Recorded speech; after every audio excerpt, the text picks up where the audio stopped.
Discovering the laws of motion. When Archimedes died, the mathematical study of nature nearly died along with him. 1800 years passed before a new Archimedes appeared. In Renaissance Italy, a young mathematician named Galileo Galilei picked up when Archimedes had left off. He watched how things moved when they flew through the air or fell onto the ground, and he looked for numerical rules in their movements. He did careful experiments and made clever analysis. He timed pendulum. He timed pendulums swinging back and forth and rolled balls down gentle ramps and found marvelous regularities in both. Meanwhile, a young German mathematician named Johannes Kepler studied how the planet wandered across the sky. Both men were fascinated by patterns in the data and sensed the presence of something far deeper. They knew they were onto something, but couldn't quite make out its meaning. The laws of motion they were discovering were written in an alien language. The language, as yet unknown, was differential calculus. There were humanity's first hint There were humanity's first hints of it. Before the work of Galileo and Kepler, natural phenomena had rarely been understood in mathematical terms. Archimedes had revealed the mathematical principles of balance and buoyancy in his laws of the lever and hydrostatic equilibrium, but those laws were limited to static, motionless situations. Galileo and Kepler ventured beyond the static world of Archimedes and explored how things move. Their struggles to make sense of what they saw spurred the invention of a new kind of mathematics that could handle motion at a variable rate. It addressed the type of change that keeps changing, like a ball gaining speed as it rolls down a ramp, or to the planet's speeding up as they move closer to the sun and slowing down as they recede from it. In 1623, Galileo described the universe as this grand book, which stands continually open to our gaze, but cautioned that the book cannot be understood unless one first learns to comprehend the language and read the letters in which it is composed. It is written in the language of mathematics, and its characters are triangles, circles, and other geometric figures, without, without, which, without which it is humanly impossible to understand a single word of it. Without this, one wanders about in a dark labyrinth. Kepler expressed even greater reverence for geometry. He described it as coeternal with the divine mind, and believed that it supplied God with patterns for the creation of the world. The challenge for Galileo, Kepler, and other like-minded mathematicians of the early 17th century was to take the beloved geometry, so well suited to a world at rest, and extend it to a world in flux. The problems they faced were more than mathematical. They had to overcome philosophical, scientific, and theological resistance as well. The world according to Aristotle.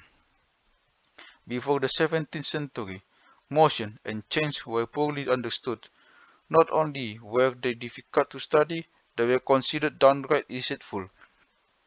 Plato had taught that the object of geometry was to gain knowledge of what eternally exists, and not of what comes for a moment into existence and then perishes.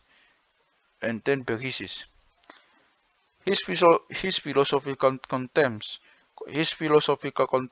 for the transitory return on a grander scale in the cosmology of his most illustrious student Aristotle. According to Aristotelian teaching, which dominated Western thought for almost 2 millennia, and which Catholicism embraced after Thomas Aquinas experienced its pagan paths. The heavens were eternal, unchanging, and perfect.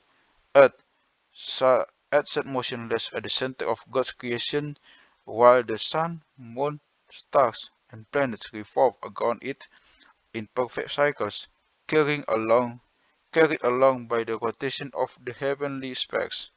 According to the according to this cosmology, everything in the terrestrial realms, everything in the terrestrial realm below the moon was corrupted and plagued with rot, death, and decay.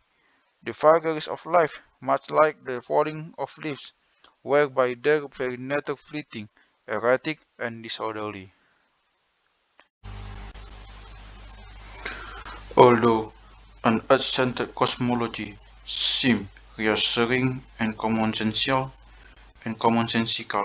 the motion of the planets presented an outward problem. The word planet means wanderer. In antiquity, the planets were known as the wandering stars instead of maintaining their places in the sky, like the fixed stars in Orion's belt and the ladle of the Big Dipper, which never moved relative to one another. The planets appeared to drift across the heavens. They progressed from one constellation to another as the weeks and months went by. Most of the time, they moved eastward relative to the stars, but occasionally they appeared to slow down, stop, and go backward, westward, in astronomers called retrograde motion. Mars, for example, was seen to move the retrograde for about 11 weeks over the course of its nearly 2-year circuit around the sky. Nowadays, we can capture this reversal photography. In 2009, the astrophotographer Tooms Stezel took a series of 35 snapshots of Mars, each about a week apart, and aligned the images to the stars in the background. In the resulting composite, the 11 dots in the middle show Mars moving in retrograde. Today, we understand the retrograde motion is an illusion. It's caused by our vantage point on Earth as we pass the slower moving Mars. It's like it's like what happens when you pass a car on the highway. Imagine driving on a long highway out in the desert with no mountain off in the distance. As you approach a slower car from behind, it looks like it moving forward when viewed against the backdrop of the mountains. But when you pull alongside and pass it, the slower car momentarily seems to move backward relative to the mountains. Then, once you get far enough ahead of it, the car appears to move forward again. This kind of observation led the ancient Greek astronomer Aristarchus to propose a sun-centered universe almost 2 millennia before Copernicus did. It neatly solved the riddle of retrograde motion. However, a sun-centered universe raises questions of its own. If the Earth moves, why don't we fall off? And why do the stars appear fixed? They shouldn't. As the Earth moves around the Sun, the distant stars should appear to shift their positions slightly. Experience so Experience shows that if you look at something far away and then move and look again, the position of the faraway objects appears to shift when viewed against a more distant backdrop. This effect is called parallax. To experience it, hold your finger far out in front of your face. Close one way, then the other. Your fingers seems to shift sideways against the backdrop when you switch eyes. Likewise, as the Earth moves around the sun in its orbit, the stars should shift their their apparent positions against the background of even more distant stars. The only way out of this paradox, Archimedes himself realized when reacting to Aristarchus' sun-centered cosmology, would be if all the stars were immensely distant, effectively infinitely far away from the Earth, then the planet's motion would produce no detectable shift because the parallax would be too small to be measured. This conclusion was hard to accept at the time. No one could imagine a universe so immense, with stars so remote, much farther away than the planets. Today, we know that is exactly the case, but back then it was inconceivable. So the ascent cosmology, for all its faults, seemed like the more plausible picture, suitably modified by the ancient Greek astronomer Ptolemy with epicycles, equants, and other factors. The theory could be made to account reasonably well for planetary motion, and it kept the calendar in line with seasonal cycles. The Ptolemaic system was clunky and complicated, but it worked well enough to last into the late Middle Ages. Two books published in 1543 mark a turning point, the beginning of the scientific revolution. In that year, the Flemish doctor Andreas Velasius reported the results of his dissections of human cadavers, a practice that had been forbidden in early centuries. His findings contradicted 14 centuries of received wisdom about human anatomy. In that same year, the Polish astronomer Nicolaus Copernicus finally allowed publication of his radical theory that the Earth moved around the Sun. He'd waited until he was near death and died just as the book was being published because he feared that Catholic Church would be infuriated his the motion of the world from the center of God's creation. He was right to be scared. After, after Giordano Bruno proposed, among other heresies, that the universe was infinitely large with infinitely many worlds, he was tried to Inquisition and burned at the stake in Rome in 100, 1600.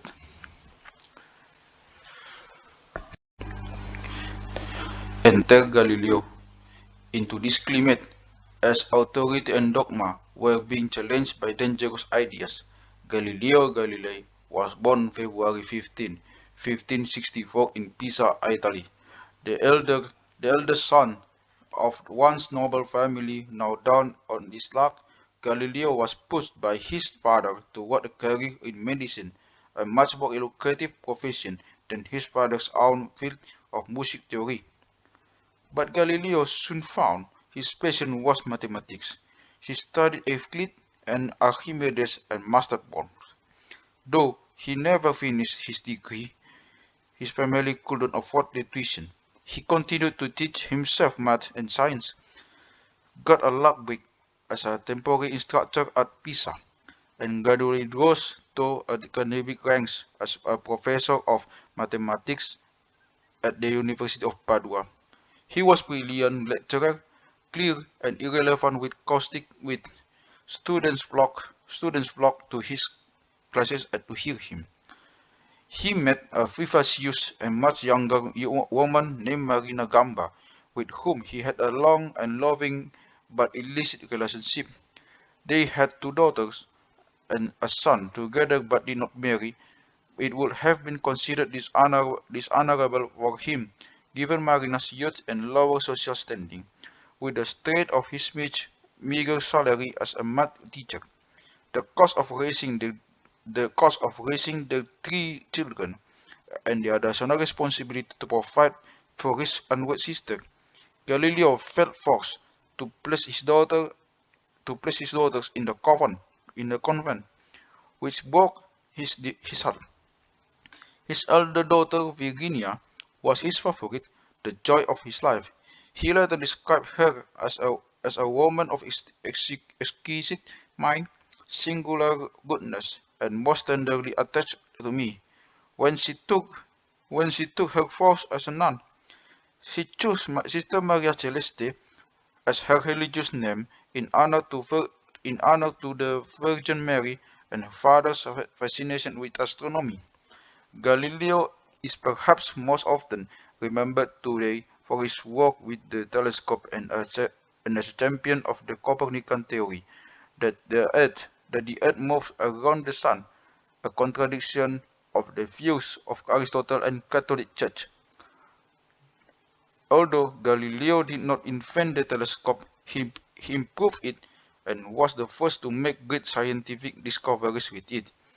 In 1910 and 1911, in 1610 and 1611, he observed that the moon had mountains, the sun had spots, and Jupiter had four moons.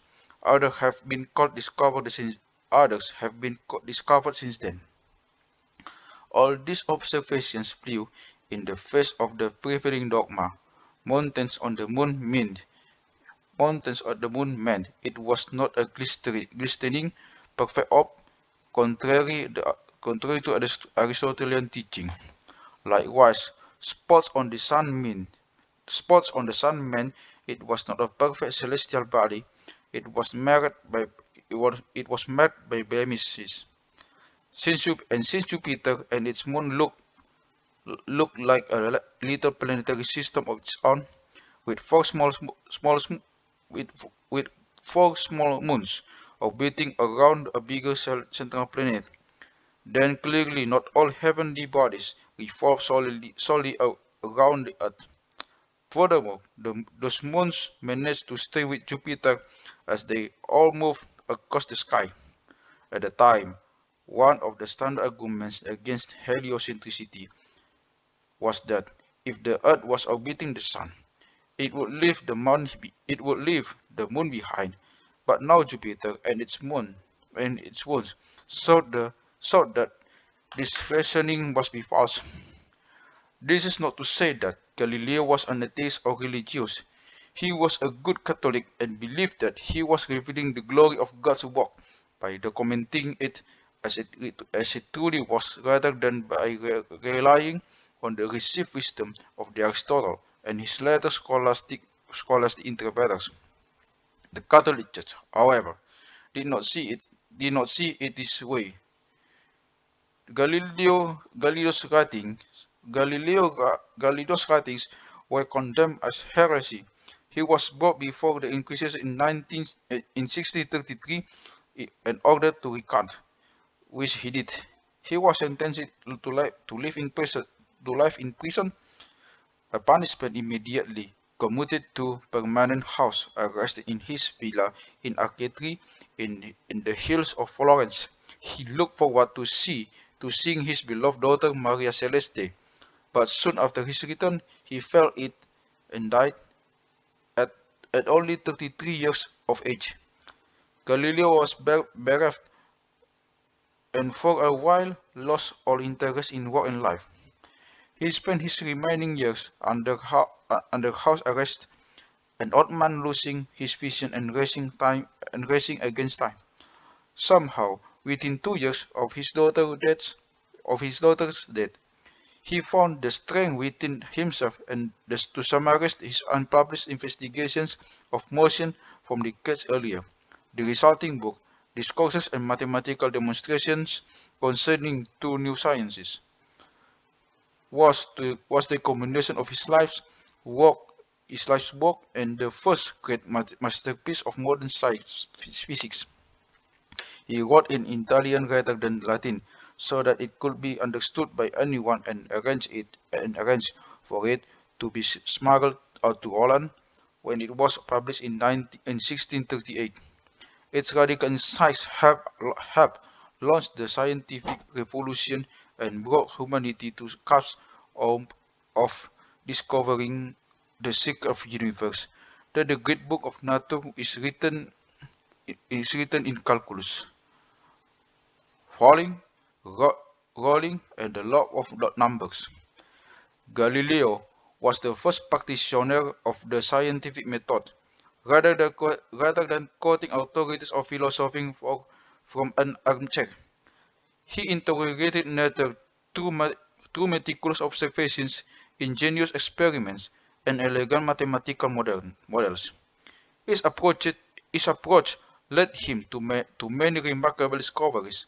One of the simplest and most surprising is this: the odd numbers 1, 3, 5, 7, and so forth are hiding in are hiding in how things fall.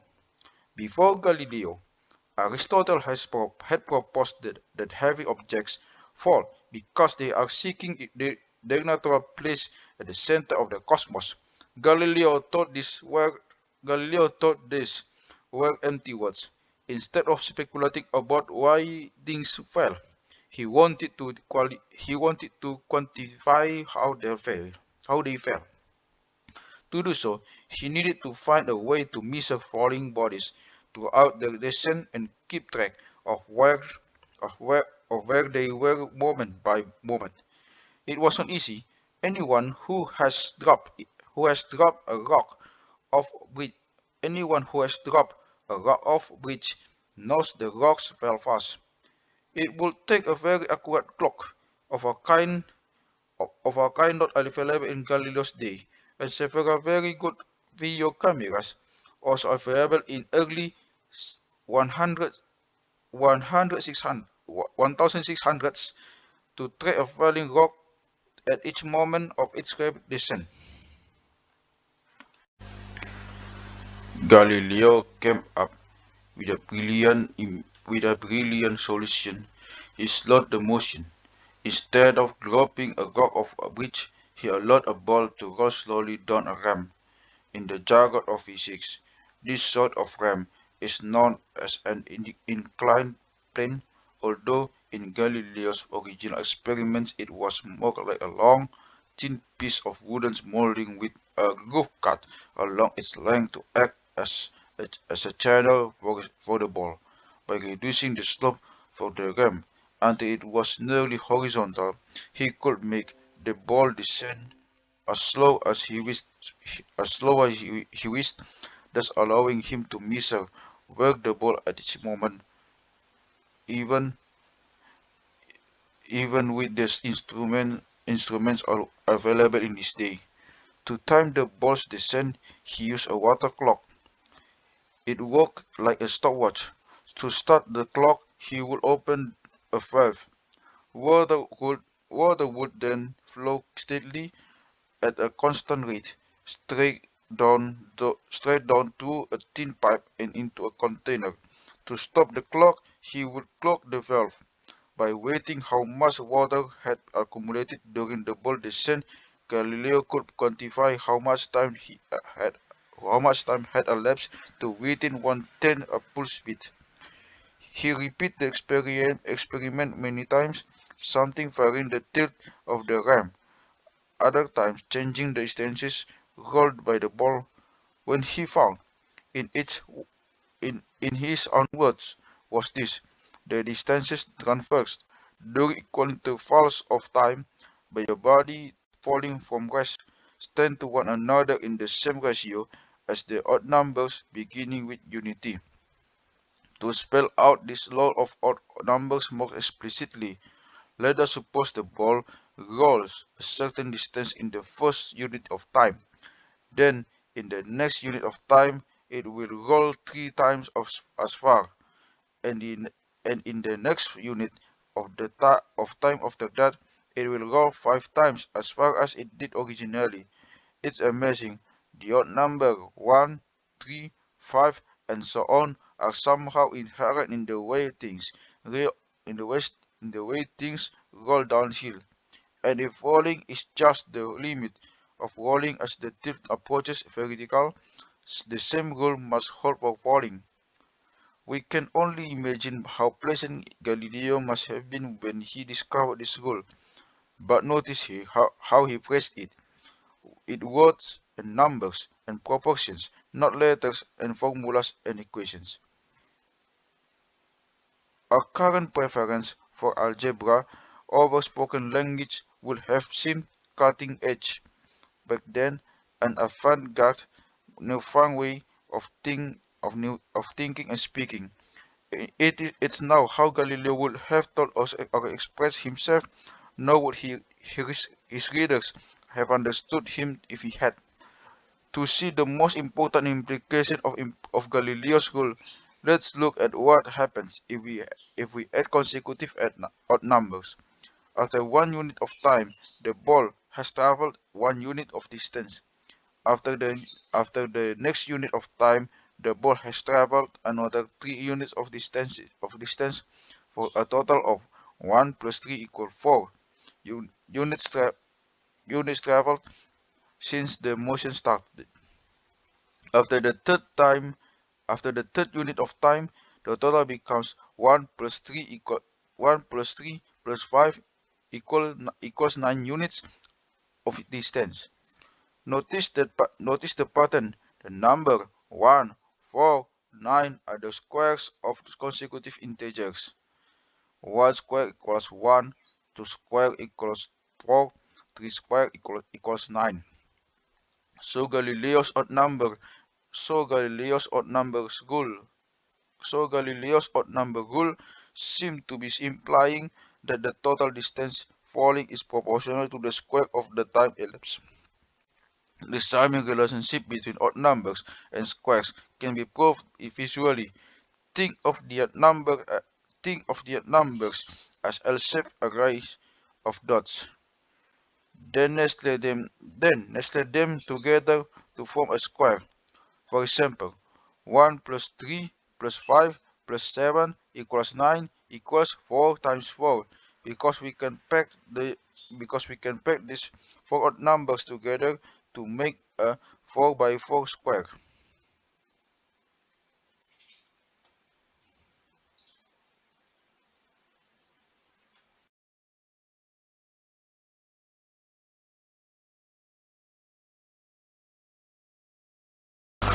Along with his law about the distance traversed by a falling body, Galileo also discovered a law for its speed. As he put it, the speed increases in proportion to the time of falling. What's interesting about this is that he was if he was referring to the speed of the body at an instant, a semi-paradoxical concept. He took pains in two new sciences to explain that when a body falls from rest, it does not jump suddenly from zero speed to some higher speed, as his contemporaries thought. Rather, it passes smoothly to every intermediate speed, infinitely many of them, in a finite amount of time, starting from zero and continuously gaining speed as it falls. So in this law of falling bodies, Galileo was instinctively rethinking about instantaneous speed, a differential calculus concept that we'll examine in chapter 6. At the time he could not make it precise, but he knew what he meant intuitively, the art of scientific minimalism. Before we leave Galileo's inclined plane experiment, let's be sure to notice the artistry behind it.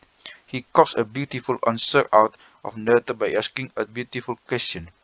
Like an abstract expressionist painter, he highlighted what he was interested in and cast the rest aside. For example, in describing his apparatus, he says he made the groove very straight, smooth and polished, and rolled along it hard, smooth and very round bronze ball. Why was he so concerned with smoothness, straightness, hardness, and roundness? Because he wanted the ball to roll downhill under the simplest, most ideal conditions he could contrive. He did everything he could do to reduce the potential complications coming from friction or from the ball's collisions with the side walls of the groove, which could occur if the channel was not straight, or from the ball's softness, which could cause the ball to lose energy if it deformed too much, or from anything else that could cast deviation from the ideal case. Those were the right aesthetic choices: simple, elegant, and minimal. Compare Aristotle, who got the law of rolling bodies wrong because he was led astray by complications. He claimed that heavy bodies fell faster than the light ones with speeds proportional to the weight. That's true of tiny particles sinking in very thick, viscous medium like molasses or honey, but not of cannonballs or musket balls dropped to the air. Aristotle seems Aristotle seems to have been so concerned with the drag forces produced by air resistance, admittedly an important effect for falling feathers, leaves, snowflakes, and other like objects that also offer unusual amount of surface area for the air to push up against, that he forgot to test his theory on more typical objects that like rocks, bricks, and shoes, things that are compact and heavy. In other words, he focused too much on the noise resistance and not enough on the signal, inertia, and gravity. Galileo did not let himself be distracted. He knew that air resistance and friction were inescapable in the real world, as in his experiment, but they were not of the essence.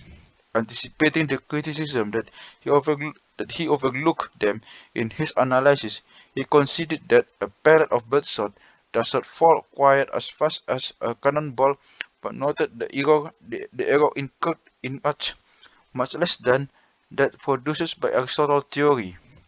In the dialogue of two new sciences, Galileo surrogate urged his simple-minded Aristotelian questioner not to divert the discussion from its main intent and fasten up so some segment of mind which lacks a hair space of, of the truth, and under this hair hide the fold of another which is as big as ship's cable. That's the point. In science, being off by hairbreadth is acceptable. Being off by a ship cable is not. Galileo went on to study projectile motion, like the flight of musket ball or a cannonball. What sort of arc do they follow? Galileo had the idea that projectile motion was compounded by, was compounded of two different effects that could be treated separately: a motion sideways, parallel to the ground, from which gravity played no part, and a vertical motion upward and or downward, of which gravity acted, and his law of falling bodies applied. Putting those two kinds of motion together, he discovered that projectiles follow parabolic paths. You see them whenever you play a game or catch to take a drink from a water fountain. This was another stunning connection between nature and math, and the further clue that the book of nature is written in the language of mathematics. Galileo was elated to discover that a parabola, an abstract curve studied by his hero Archimedes, was out there in the real world. Nature was using geometry to arrive at this insight. However, Galileo again had to know what to neglect. As before, he had to ignore air resistance, the effect of drag on the projectile as it moves through the air.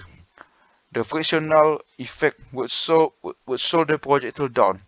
For some kinds of projectiles, a thrown rock, friction is negligible compared to gravity. For others, a beach ball or a ping pong ball is not. All forms of friction, including drag caused by air resistance, are subtle and difficult to study. To this day, friction remains mysterious and is a topic of active research. To get the simple parabola, Galileo needed to assume the sideways motion would continue forever and never slow down.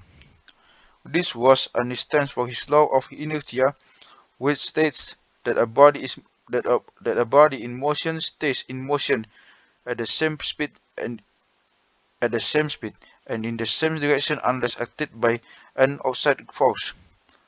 For a real projectile, a resistance would be that outside force, but in Galileo's mind, it was better to start by ignoring it, to capture the lion's share of the truth and the beauty of how things move. From a swinging chandelier to the global positioning system. Legend has it that Galileo made his first scientific discovery when he was a teenage medical student. One day, while attending a mass at the Cathedral of Pisa, he noticed a chandelier swaying overhead, moving to and fro like a pendulum. A current kept jostling it, and Galileo observed that it always took the same time to complete its swing, whether it traversed a wide arc or a small one. That surprised him. How could a big swing and a little swing take the same amount of time? But the more he thought about it, the more it made sense. When the chandelier made a big swing, it traveled farther, but it also moved faster. Maybe the two effects balance out. To test this idea, Galileo timed the swinging chandelier with his pulse. Sure enough, every swing lasted the same number of heartbeats. This legend is wonderful, and I want to believe it, but many historians doubt it happened. It comes down It comes down to us from Galileo's first and most devoted biographer, Vincenzo Viviani. As a young man, he had been Galileo's assistant and disciple near the end of the older man's life, when Galileo was completely blind and under house arrest. In his understandable reverence for his old master, Viviani was known to have embellished a tale or two when he wrote Galileo's biography years after his death. But even if the story is apocryphal, and it may not be, we do not we do know for sure that Galileo performed careful experiments with pendulums as early as 1602, and that he wrote about them in 1638 in Two New Sciences. In that book, which is structured as a Socratic dialogue, one of the characters sounds like he was right there in the cathedral with a dreamy young student. Thousands of times I have observed I have observed vibration, especially in churches when lamps suspended by long cords had been inadvertently into motion. The rest of the dialogue expounds on the claim that a pendulum takes the same amount of time to traverse an, an arc of any size. So we know that Galileo was truly familiar with the phenomenon described in Viviani's story. When he actually discovered it as a teenager is anybody's guess. In any case, Galileo's assertion that a pendulum swing always takes the same amount of time is not exactly true. Bigger swings take a little longer, but if the arc is small enough, less than 20 degrees, say it's very nearly true. This invariance of tempo for small swings is known today as the pendulum's isochronism, from the Greek words for equal time. For it forms the theoretical basis for metronomes and pendulum clocks, from ordinary grandfather clocks to the towering clock used in London's Big Ben. Galileo himself designed the world's first pendulum clock in the last year of his life, but he died before it could be built. The first working pendulum clock appeared 15 years later, invented by the Dutch mathematician and physicist Christian Huygens. Galileo was particularly intrigued and frustrated by a curious fact he discovered about pendulums: the elegant relationship between its length and its period, the time it takes the pendulum to swing at once and back and forth. As he explained, if one wished to make the vibration time of one pendulum twice twice that of another, he must make its suspension 4 times as long. Using the length of propositions, he stated the general rule: for bodies suspended by threads of different lengths, he wrote, the lengths are to each other as the squares of their times. Unfortunately, Galileo never managed to derive this rule mathematically. It was an empirical pattern crying out for a theoretical explanation. He worked at it for years, but failed to solve it. In, in retrospect, he couldn't have. Its explanation required a new kind of mathematics beyond any that he or his contemporaries knew. This derivation would have to wait for Isaac Newton and his discovery of the language God talks, the length of differential equations. Galileo conceded that the study of pendulums may appear to many exceedingly arid, although it was anything but that, as later work showed. In mathematics, pendulums stimulated the development of calculus through the riddles they posed.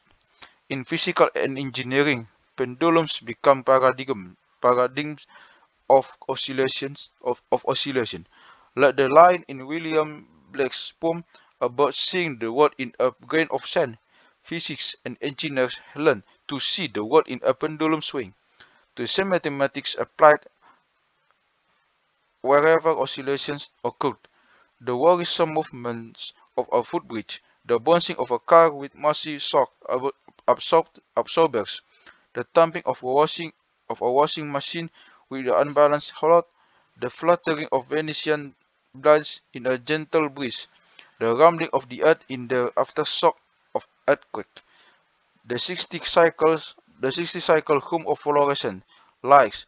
Every field of science and technology today has its own version of to and fro motion, of rhythmic return. The pendulum is the granddaddy of them all. Its patents are its patents are universal. Arid is not the right word for them. In some cases, the connection between pendulums and other phenomena are so exact that the same equations can be recycled without change. Only the symbol need to be reinterpreted, the syntax stays the same. It's as if nature keeps returning to the same motif again and again, a pendular repetition of a pendular theme. For example, the equations for the swinging of a pendulum carry over without change to those for the spinning of generators that produce alternating current and send it to our homes and offices. In honor of that pedigree, electrical engineers revert to their generator equations as swing equations.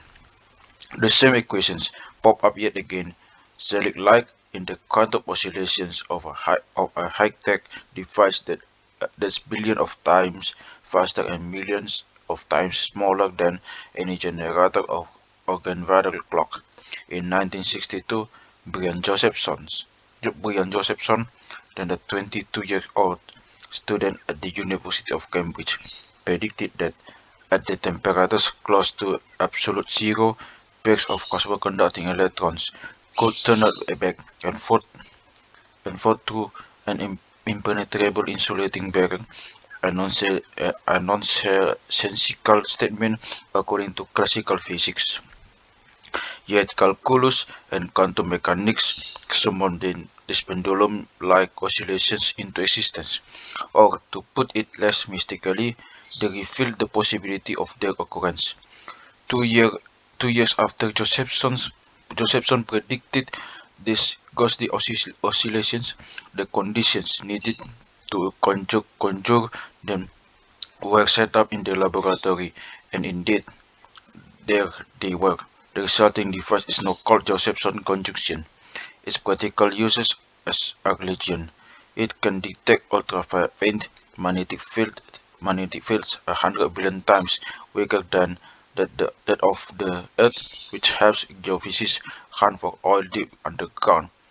Neurosurgeons use an array of hundreds of Josephson junctions to pinpoint the size of brain tumors and locate the seizure-causing lesions in patients with epilepsy. The procedures are entirely non-invasive, unlike exploratory surgery. The procedures are entirely non-invasive. Unlike exploratory surgery, they work by mapping the subtle variations in magnetic field produced by abnormal electrical pathways in the brain. Josephson conjunctions could also provide the basis for extremely fast chips in the generation of computers and might even play a role in quantum computation, which will revolutionize computer science if it ever comes to pass. Pendulums also gave humanity the first way to keep time accurately. Until pendulum clocks came along, the best clocks were pitiful. They would lose or gain 15 minutes a day, even under ideal conditions. Pendulum clocks could be made 100 times more accurate than that. They offered the first real hope of solving the greatest technological challenge of Galileo era, finding a way to determine longitude at sea. Unlike latitude, which can be ascertained by looking at the sun or the stars, longitude has no counterpart in the physical environment. It is an artificial arbitrary construct, but the problem of mystery it was real. In the age of exploration, sailors took to the oceans to wage war or conduct trade, but they often lost their way or run aground because of confusion about where they are. The governments of Portugal, Spain, England, and Holland all passed rewards to anyone who could solve the longitude problem. It was a challenge of the gravest concern. When Galileo was trying to devise a pendulum clock in his last year of life, he he had the longitude problem firmly in mind. He knew a scientist has known since the 1500s that the longitude problem could be solved if one had a very accurate clock. A navigator could set the clock at the spot of departure and carry his home time out to sea. To determine the ship's longitude as it traveled east or west, the navigator could consult the clock at the exact moment of local noon, when the sun was highest in the sky. Since the Earth spins through 360 degrees of longitude in a 24-hour day, each hour of discrepancy between local time and home time corresponds to 15 degrees of longitude. In terms of distance, 50 degrees translates to a whopping 1,000 miles at the equator. So for the ship to have any hope of guiding a ship to its desired destination, give or take a few miles of tolerable error, a clock had to run true to within a few seconds a day, and it had to maintain this unwavering accuracy in the face of having seas and viral fluctuations in air pressure, temperature, salinity, and humidity, factors that could rush a clock risk stretch its wings or thicken its lubricants, causing it to speed up, slow down, or stop. Galileo died before he could Galileo died before he could build his clock and use it to tackle the longitude problem. Christian Huygens presented his pendulum clocks to the Royal Society of uh, Galileo died before he could build his clock and use it to tackle the longitude problem. Christian Huygens presented his pendulum clocks to the Royal Society of London as a possible solution. but they were judged unsatisfactory because they were too sensitive to disturbance in their environment. Huygens later invented a marine chronometer whose tick-tock oscillations were regulated by a balance wheel and a spiral spring instead of pendulum, an innovative design that paved the way for pocket watches and modern wristwatches. In the end, however, the longitude problem was solved by a new kind of clock developed in mid 107 1600s, 1700s by John Harrison, an Englishman with no formal education. When tested at sea in 1760s, his H4 chronometer tracked longitude to an accuracy of 10 miles, sufficient to win the British Parliament's prize of 20,000 pounds, equivalent to a few $1 million today. In our in our own area, the challenge of navigating on Earth still relies on the precise measurement of time. Consider the global positioning system. Just as mechanical clocks were the key to longitude problem, atomic clocks are the key to pinpointing the location of anything on Earth to within a few meters. An atomic clocks an atomic clock is a modern-day version of Galileo's pendulum clock. Like its father, it keeps time by counting oscillations, but instead of tracking the movements of a pendulum bob swinging back and forth, an atomic clock counts the oscillation of cesium atoms as they switch back and forth between two of their energy states, something they do uh, times per second. Times per second. Though the mechanism is different, the principle is the same. Repetitive motion, back and forth, can be used to keep time. And time in turn can determine your location. When you use the GPS in your phone or car, your device receives wireless signals from at least 4 out of the 24 satellites in the global positioning system that are orbiting about 12,000 miles overhead. Each satellite carries 4 atomic clocks that are synchronized to within a billion of seconds of one another. The various satellites visible to your receiver and send a continuous stream of signals, each of which is timestamped to the nanosecond. That's where the atomic clocks come in. Their tremendous temporal precision gets converted into the tremendous spatial precision we've come to expect GPS. The calculation relies on triangulation, an ancient geolocation technique based on geometry. For GPS, it works like this. When the signals from the 4 satellites arrive at the receiver, your GPS gadget compares the time they were received to the time they were transmitted. Those 4 times are all slightly different because the satellites are at 4 different distances away from you. Your GPS device multiplies those 4 time differences by the speed of light to calculate how far you are from the 4 satellites overhead. Because the positions of the satellites are known and controlled extremely accurately, your GPS receiver can then triangulate those 4 distances to determine where it is on the surface of the Earth. It can also figure out its elevation and speed.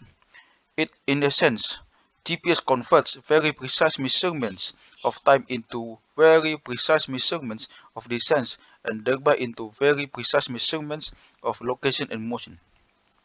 The global positioning system was developed by the US military during the Cold War. The original intent was to keep track of US submarines carrying nuclear missiles and give them precise estimates of their current locations so that if they needed to launch a nuclear strike, they could target their intercontinental ballistic missiles very accurately. Peacetime applications of GPS nowadays, including precision farming, blind landings of airplanes in heavy fog, and enhanced 911 systems that automatically calculate the fastest routes for ambulance and fire trucks. But GPS is more than a collocation and guidance system. It allows time synchronization to within 100 nanoseconds, which is useful for coordinating bank transfers and other financial transactions. It also keeps wireless phone and data networks in sync, allowing them to share the frequencies in the electromagnetic spectrum more efficiently. I've gone into all these detail because GPS is a prime example of the hidden usefulness of calculus. As is so often the case, calculus operates quietly behind the scenes of our daily lives.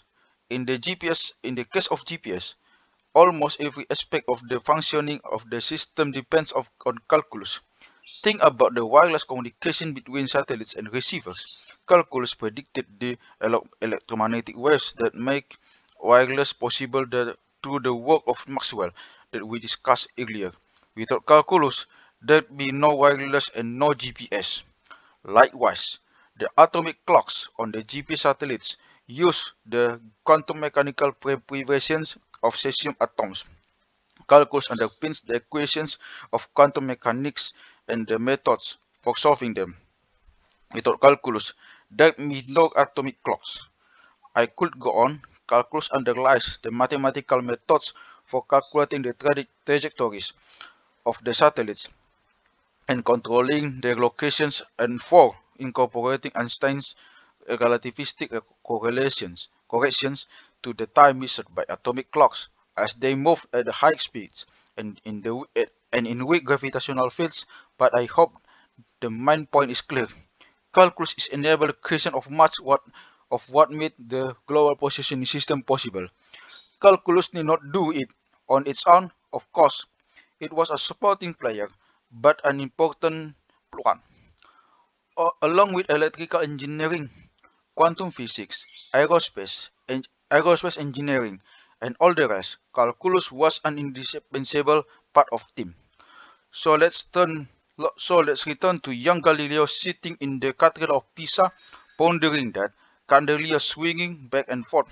We can see now that his idol thoughts about pendulums and the equal times of their swings had an outsized impact on the course of civilization, not just in his own era, but in our own.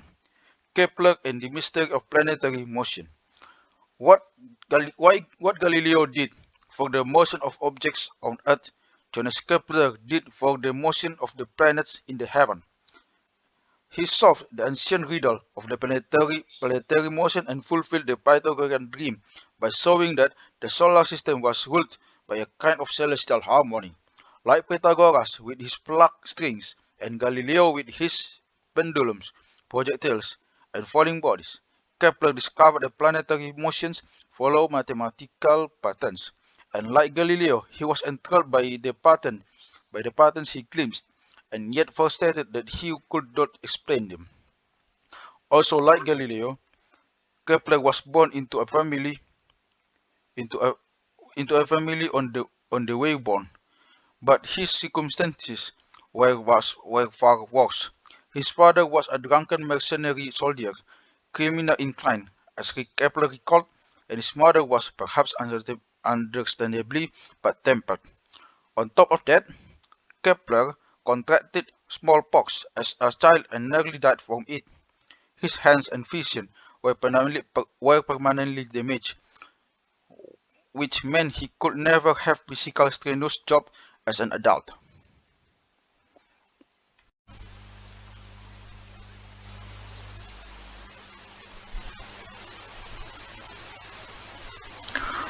Fortunately, he was bright. As a teenager, he learned mathematics and Copernican astronomy at Tübingen, where he was recognized as having such a superior and magnificent mind that something special may be expected of him. After receiving his master's degree in 1591, Kepler studied theology at Tübingen and planned to become a Lutheran minister. But when a math teacher at the Lutheran school in Graz died and the church authorities called for a substitute, Kepler was chosen, and he reluctantly gave up the idea of a life in the clergy. Nowadays, students of physics and astronomy learn about Kepler's three laws of planetary motion. What is often left out is the story of agonizing, almost fanatical struggle to uncover those laws. He spent decades trawling, searching for regularities, propelled by mysticism and his faith that there had to be some divine order in the nightly positions of Mercury, Venus, Mars, Jupiter, and Saturn. A year after his arrival in Graz, a secret of the cosmos was revealed to him. He believed. One day, while teaching his classes, he suddenly had a vision of how the planets must arrange themselves around the sun. The idea was that the planets were carried by celestial spheres nested inside one another like Russian dolls, with the distances within them detected by the five Platonic solids: the cube, tetrahedron, octahedron, icosahedron, and dodecahedron. Plato had known, and Euclid had proved that no other three-dimensional shapes could be built from identical regular polygons. To Kepler, their uniqueness and symmetry seemed fit for eternity. He performed his calculations intensely, feverishly. Day and night I was consumed by the computing to see whether this idea would agree with the Copernican orbits, or if my joy would be carried away by the wine. Within a few days everything worked, and I watched as one body after another fit precisely into its place among the planets. He circumscribed an octahedron about the celestial sphere of Mercury, and placed the sphere of Venus through its corners.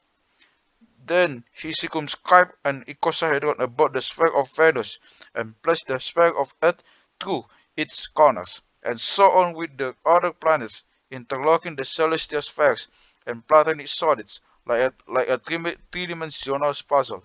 He depicted the resulting system in the cutaway drawing in his Cosmic Mystery in 1596. His epiphany explained so much. Just as there were only five Platonic solids, there were only six planets, including the Earth, and hence five gaps between them. Everything made sense. Geometry ruled the cosmos. He had wanted to become a theologian, and now he could write with satisfaction to one of his mentors, "Behold how through my effort God is being celebrated in astronomy." Actually, the theory didn't quite match the data, particularly as regards the position of Mercury and Jupiter. That mismatch meant something was wrong. What was it? His theory, the data, or both? Kepler suspected the data might be wrong, but he did not insist on the correctness of his theory, which was wise in retrospect. Since the theory had no chance of success, as we know how, as we know now, as we know now, there are more than six planets.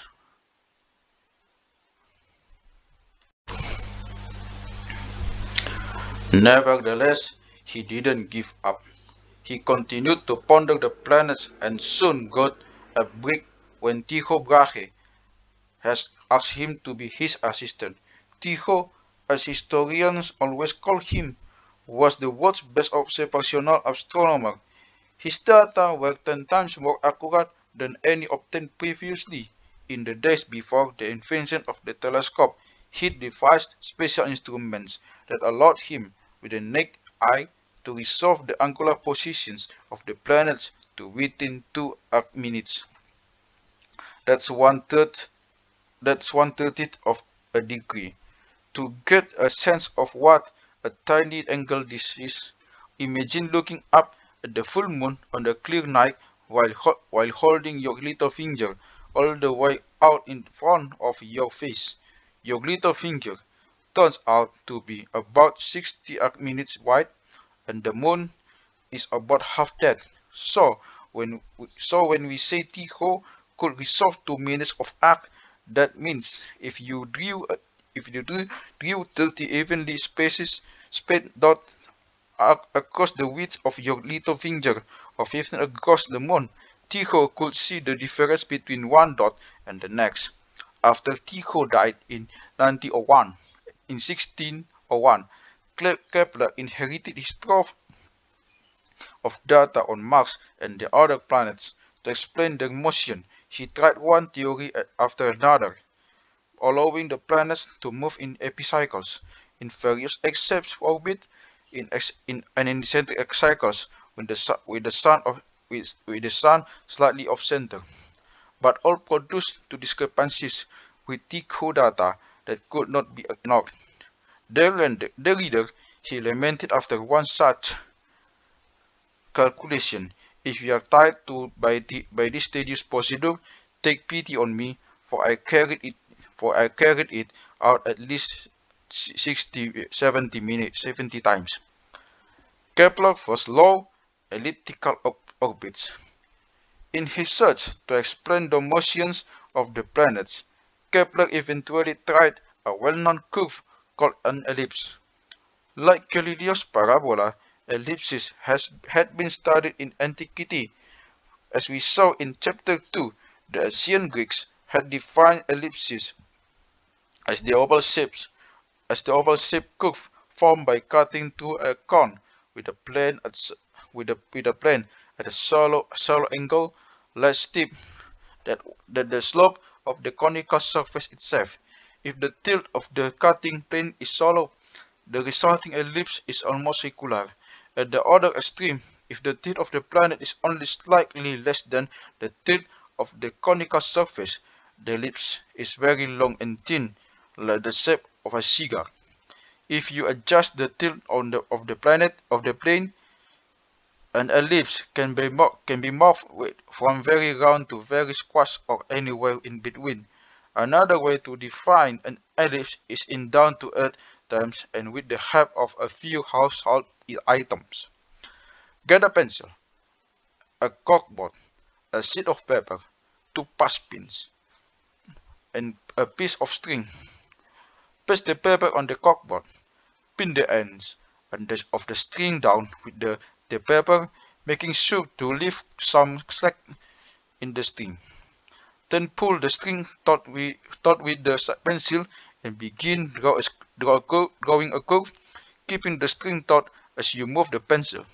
After the pencil had gone around both pins and returned to its starting point, the resulting closed curve is an ellipse. The locations of the pins play a special role here. Kepler named them the 40 or focal points of the ellipse. They are as meaningful to an ellipse as the center is to a cycle. A cycle is defined as a set of points whose distance from a given point its center is constant. Likewise, an ellipse is a set of points whose combined distance from two from two given points its 40 is constant. In the string and pushpin construction, the constant combined distance is precisely the length of the loose string between the pins. Kepler's first great discovery, and this time he really did get it right and didn't need to revise his ideas, is that all the planets move in elliptical orbits, not cycles compounded in circular epicycles, as Aristotle, Ptolemy, Copernicus, and even Galileo had thought. No, ellipses. Moreover, he found that for every planet, the Sun has located at one of the 40 of the planet's elliptical orbit. It was astonishing. Just by sort of holy clue, Kepler had been hoping for. The planets were moving in accordance with geometry. It hadn't turned out to be the geometry of the five Platonic solids as he'd originally guessed, but his instinct had been right nonetheless. Geometry did rule the heavens. Kepler's second law: equal areas in equal times. Kepler found another regularity in the data. Whereas the first one was about the path of the planets, this one was about their speeds. Known today as Kepler's second law, it says that an imaginary line drawn from a planet to the sun sweeps out equal areas in equal intervals of time as the planet goes around in its orbit. To clarify what this law means, suppose we look at where Mars is tonight in its elliptical orbit. Connect that point to the Sun with a straight line. Now, think of this line as being something like the blade of a windshield wiper, with the Sun at the pivot point and Mars at the tip of the wiper, except the wiper doesn't oscillate back and forth like a real windshield wiper. It always advances, and it does so very, very slowly. As Mars travels forward in its orbit on subsequent nights, the wiper moves along with it and thereby sweeps out an area inside the ellipse. If we look at Mars again sometime later, say after 3 weeks, the slow-moving wiper will have swept out a shape called a sector. What Kepler discovered is that the area of a 3-week sector always stays the same no matter when Mars happens to be in its orbit around the Sun. And there's nothing special about 3 weeks. If we look at Mars at any 2 points in its orbit separated by equal amounts of time, the resulting sectors will always have equal areas, no matter where they are in the orbit. In a nutshell, the second law says that the planets do not move at a constant speed. Instead, the closer they get to the Sun, the faster they move. The statement about equal areas in equal times in a way of making this precise. How did Kepler measure the area of an elliptical sector given that it had a scope side? He did what Archimedes would have done. He sliced the sector into lots of thin slivers and approximated them with triangles. Next, he computed the areas of the triangles. Easy, because all their sides are straight, and added them together, integrating them to estimate the area of the original sector. In effect, he used an Archimedean version of integral calculus and applied it to real data. Kepler's third law and the second frenzy. The laws that we've discussed so far. Each planet moves in an ellipse with the sun at the focus, and each planet sweeps out equal areas in equal times. Are about are about the planets individually. Kepler discovered this law in 1601. In contrast, it took him another 10 years to discover his third law, which is about all the planets collectively. It binds the whole solar system into a single numerological pattern. It came to him after months of furiously renewed calculation and more than 20 years after his agonizing near miss with the Platonic solids. In the preface to Harmony of the World, 16, 1619, 1619, he wrote in ecstasy about finally seeing the pattern in God's plan. Now, since the dawn 8 months ago, since the broad daylight 3 months ago, and since a few days ago, when the full sun illuminated my wonderful speculations, nothing holds me back. I yield freely to the second frenzy. The numerological pattern that encountered Kepler was his discovery that the square of the period of revolution of a planet is proportional to the cube of its average distance from the Sun. Equivalently, the number t squared over a cube is the same for all the planets. Here, t measures how long it takes a planet to go around the Sun once. A year for the Earth, 1.9 years for Mars, 11.9 for Jupiter, and so on, while A measures how far away the planet is from the Sun. That's a bit tricky to define because the actual distance change from week to week as a planet moves in its elliptical orbit. Sometimes it's closer to the Sun, and sometimes it's far away. It's farther away. To account for this effect, Kepler defined A as the average of the planet's nearest and farthest distances to the Sun.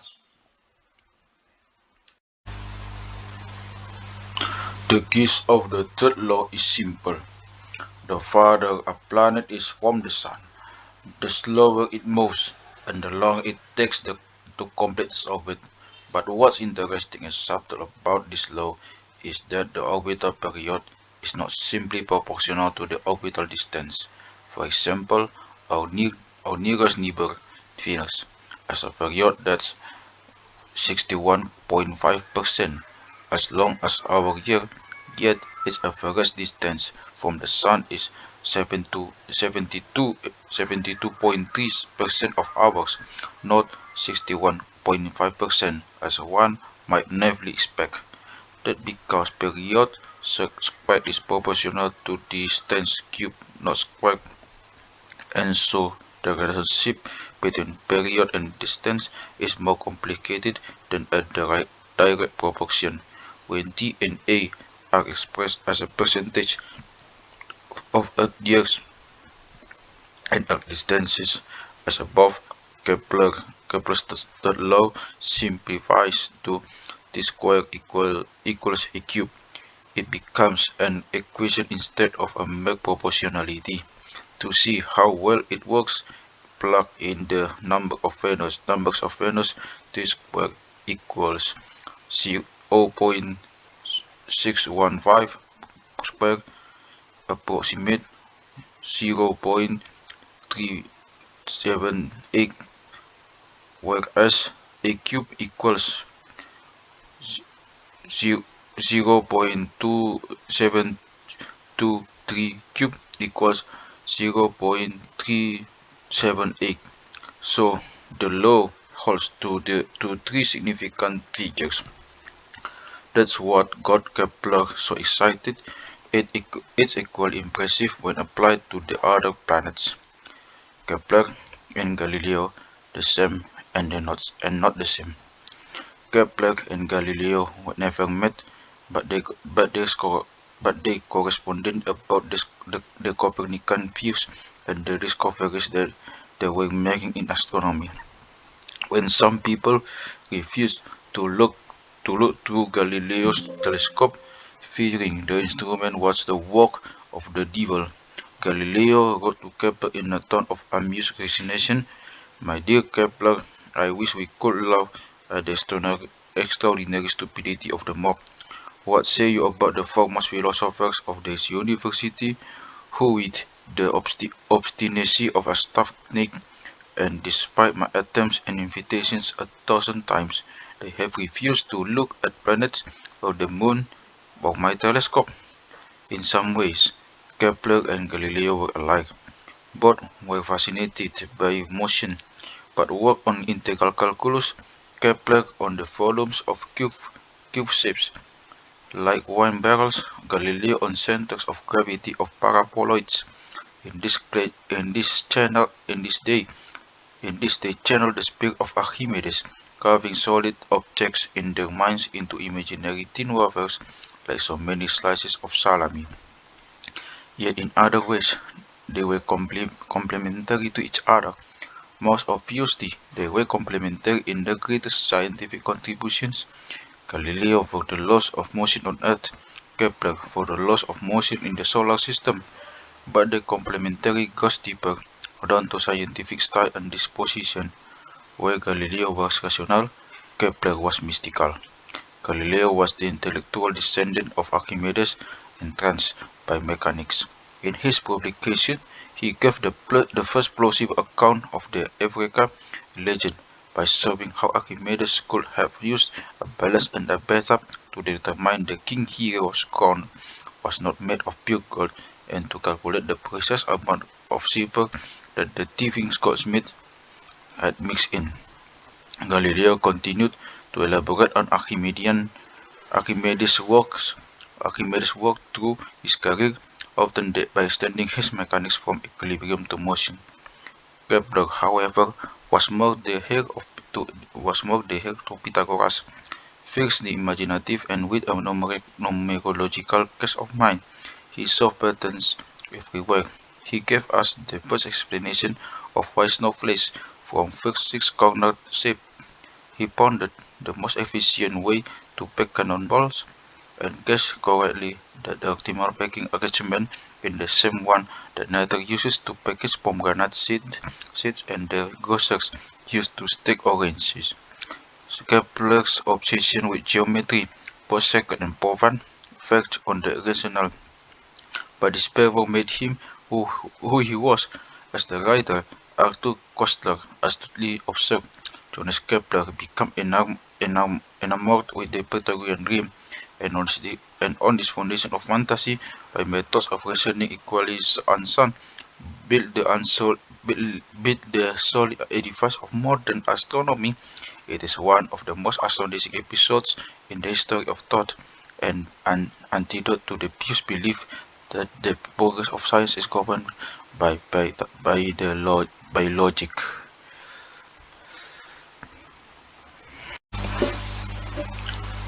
Storm clouds gathering led all great discoveries. Kepler's law of planetary motion in the heavens and Galileo's law of falling bodies on Earth raised many more questions than they answered. On the scientific side, it was natural to ask about ultimate causes. Where did the laws come from? Did a deeper truth underlie them? For example, it seemed too coincidental that the Sun occupied such a special position in all the planetary ellipses, always residing at the focus. Did that mean the Sun was affecting the planetary somehow, influencing them through some kind of occult force? Kepler thought so. He wondered if magnetic emanations, recently studied by William Gilbert in England, might be pulling the planets. Whatever it was, an unknown, invisible force seemed to be acting at great distances across the emptiness of space. The work of Galileo and Kepler also raised questions for mathematics. In particular, curves were back in the limelight. Galileo had shown that the arc of a projectile was a parabola, and Aristotle's cycles had now given way to Kepler's ellipses. Other scientific and technological advances of the of the early of the early six, uh, 106 1600s only heightened uh, the interest in curves. In optics, the shapes of a curved lens determine how much an image was magnified, was distorted, or blurred. Those were vital considerations for the design of telescopes and microscopes, the hot new instruments that were revolutionizing astronomy and biology, respectively. The French polymath René Descartes asked, could a lens be designed to be free of a blurring?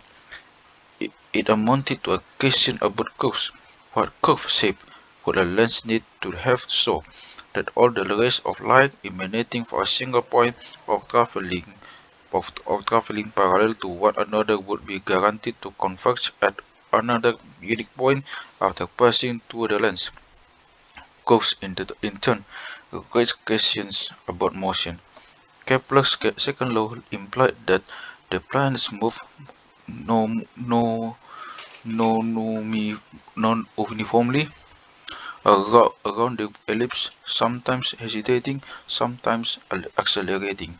Likewise, Galileo's projectiles move at ever-changing speeds on their parabolic arcs. They slowed down as they climbed, paused at the top, then sped up as they fell back to Earth. The same was true for pendulums. They slowed down as they climbed to the ends of the arcs, reversed and sped up as they swung